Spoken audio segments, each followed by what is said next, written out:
Ed un detto antipatico dice: per l'Epifania tutte le stelle di Natale porta via. Che significa che la vediamo che inizia un po' a appassire, un po' a deperire e decidiamo di buttarla. Non è così, può durare anche più di un anno, quindi anche se non è una pianta molto rustica, anzi è delicata, però poche sono le attenzioni e le cure per farla arrivare fino al prossimo anno bella, folta e fiorita. Seguite questo video perché vediamo tutto quello che c'è da fare, quindi come si annaffia, come si svasa, come si può potare, e andiamo anche a vedere il trucchetto per farla diventare di nuovo bella rossa per il prossimo Natale. Andiamo subito al video. Iniziamo con il dire che in Italia in inverno queste piante si tengono in appartamento in una stanza riscaldata, ben illuminata per almeno quelle 8 ore al giorno e lontano dai termosifoni e dalle finestre. Con l'arrivo della primavera possiamo portarla all'esterno, l'importante è che le minime notturne siano superiori ai 12 gradi, altrimenti la pianta soffre molto e cadono le foglie. Quindi riepiloghiamo, dalla primavera all'autunno la possiamo tenere fuori, poi vediamo come, mentre in inverno la teniamo in casa, come se fosse una pianta d'appartamento. Quando riponiamo la pianta all'esterno, riponiamola in una zona dove c'è sì luce ma non sole diretto, quindi scegliete voi magari un portico e un terrazzo esposto a nord o a est o a ovest. Se non avete queste condizioni magari cercate di fare voi l'ombra alla pianta con un telombreggiante. Con l'arrivo del caldo torrido riponete la vostra pianta in casa e riponetela magari in una zona sempre fresca di casa, un vano scale, comunque dove c'è luce. È una pianta breve diurna, gli bastano davvero poche ore di luce, dalle 8 alle 10 ore e lei crescerà su bella fresca e rigogliosa. L'importante è non fargli sentire neanche troppo caldo, come non vuole sentire neanche troppo freddo. La pianta sopra 25 gradi inizia a soffrire. Una raccomandazione: siccome è una pianta che dal lattice che fuoriesce è irritante, quindi dalle foglie che si staccano, da un ramo che si spezza, tenetela sempre lontana dai vostri amici a quattro zampe e anche dai bambini. Adesso che abbiamo capito dove posizionare la nostra pianta durante tutta quanta la stagione, ripetiamolo un attimo: primavera e autunno all'esterno dove c'è luce ma non sole diretto, in estate se fa troppo caldo la rimettiamo in casa in una zona fresca ma dove ci sia luce, in inverno la teniamo in casa come se fosse una pianta d'appartamento, la terremo in una stanza dove c'è luminosità ma non troppo vicino ai termosifoni né troppo vicino alle finestre. Adesso vediamo subito quello che c'è da fare quando siamo verso marzo, il mese di marzo. Nel mese di marzo, adesso ancora la vedete su bella e piena di foglie, ma nel mese di marzo perderà molte foglie. A quel punto facciamo la prima operazione, la potatura, è molto molto importante.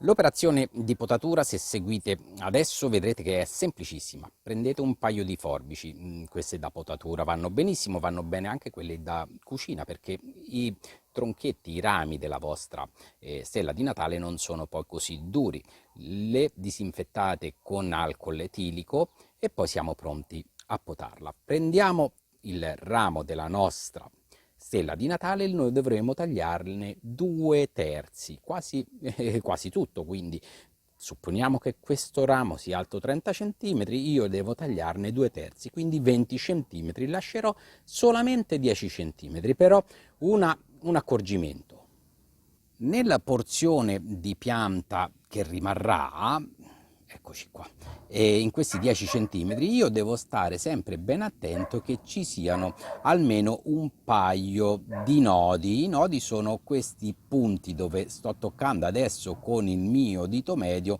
perché da questo nodo, che sono posizionati sopra le foglie, uscirà il nuovo germoglio della pianta.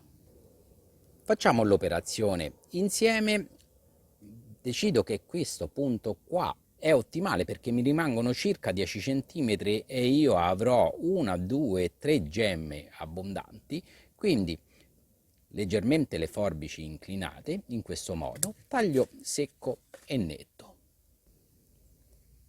Questo che state vedendo è il lattice di cui vi parlavo, che è un po' caustico, quindi utilizzate sempre dei guanti. Stessa operazione vale per tutti quanti i rami di cui è composta la vostra pianta, quindi li taglio a circa 2 terzi e lascerò un terzo, controllando che ci siano almeno una o 2 gemme. Ecco qua, io taglio qua il mio rametto e qui ho lasciato 2 gemme. L'altro ramo è questo qui, vado a controllare di tagliarlo circa qui, quindi ne elimino i 2 terzi, controllo, ho una gemma solamente e un'altra qua giù. Ok, 2 gemme mi stanno più che bene. Taglio inclinato, secco, preciso, senza sfilanciature.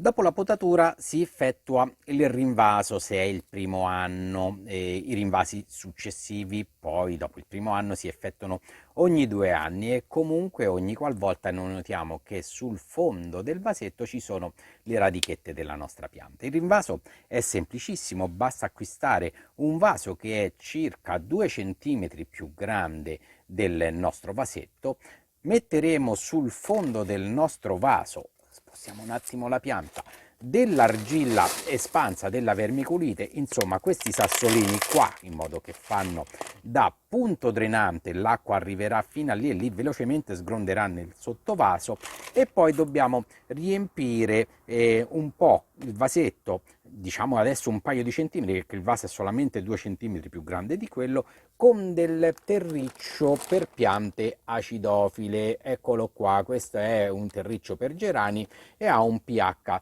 6,5. Il terriccio deve essere tra un 5,5 e un 6,5 per far crescere su bella fresca e rigogliosa la stella di Natale. Quindi che facciamo?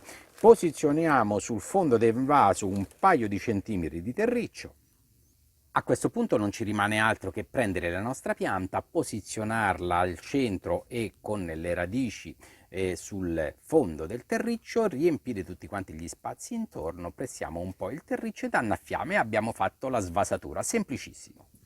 Le annaffiature sono semplicissime, si può fare o come si fa con l'orchidea, ossia si mette a bagno l'intero vasetto, si mette a bagno però per metà dell'altezza del vaso in una bacinella contenente acqua, acqua sempre a temperatura ambiente e non di rubinetto perché potrebbe esserci il cloro, quindi prendete o l'acqua distillata o l'acqua quella delle bottiglie a basso residuo fisso, oppure possiamo annaffiarle direttamente sul terriccio, mai sulle foglie.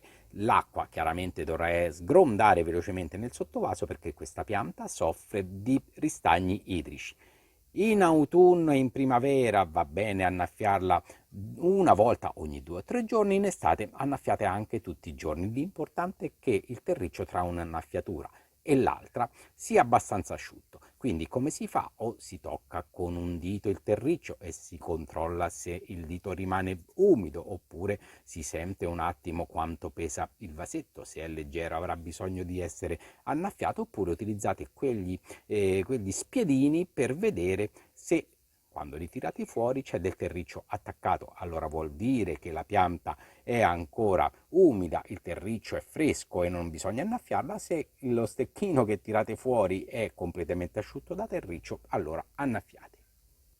E veniamo alla fertilizzazione della pianta per crescere su bella fresca e rigogliosa e mettere questi bei germogli che poi fioriranno e vedremo come ha bisogno di concime. Da aprile, maggio fino a settembre noi la dovremo concimare una volta ogni 15 giorni. Come lo faremo? Lo faremo nell'acqua di annaffiatura.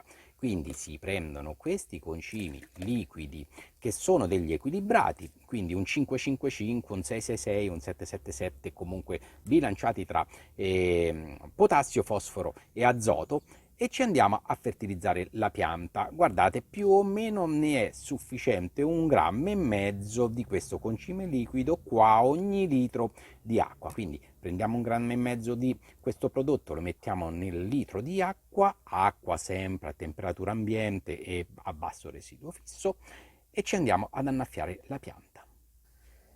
Durante questo periodo vegetativo, quindi dalla primavera all'autunno fino a che la pianta sta all'esterno, può essere che vi attacca qualche patologia fungina oppure qualche insetto. Vediamo quali sono velocemente.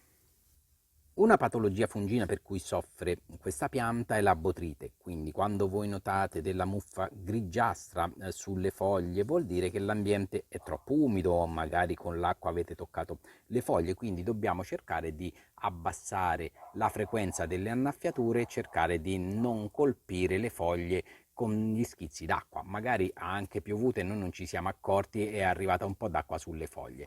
La patologia si presenta così, con queste foglie che iniziano a presentare delle macchie un po' grigiastre, poi seccheranno, necrotizzano e le foglie si bucano. Gli insetti che possono attaccare la nostra pianta sono le mosche bianche, sono dei piccoli insetti appunto bianchi. Se li vedete, utilizzate questo rimedio: prendete 1 litro di acqua, prendete 7-8 spicchi di aglio, 10 peperoncini, frullate tutto, filtrate e nebulizzate sulla vostra pianta 2 o 3 volte al giorno per un paio di giorni. E con l'avvicinarsi del Natale la nostra pianta sarà su bella fresca e rigogliosa, ma non è detto che, come per magia, la sua chioma esterna diventi rossa.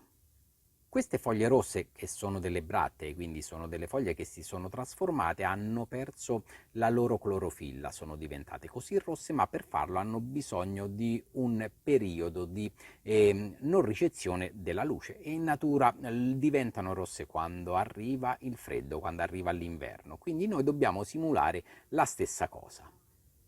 Che dobbiamo fare allora? Sì, è vero che è inverno, ma noi stiamo tenendo la pianta in casa e in casa abbiamo anche le luci, quindi riceve troppa luce. Questa pianta, per fare questa bella chioma, ha bisogno di buio. Allora dobbiamo prendere la pianta e riporla ad esempio nel ripostiglio, dove non accendiamo la luce. La terremo qui una ventina di giorni al buio, dopo la tiriamo fuori e vedrete che i nuovi germogli saranno di questo splendido rosso. Che dobbiamo fare in alternativa? Allora, se non abbiamo un locale buio, possiamo anche rivestire la chioma della nostra pianta con della carta, con un sacco di carta, in modo che la luce di illuminazione artificiale non arrivi alle foglie. Spero, ragazzi, che anche questo video sia stato di vostro aiuto. Ci vediamo alla prossima. Un abbraccio da Pier Giorgio. Ciao ragazzi.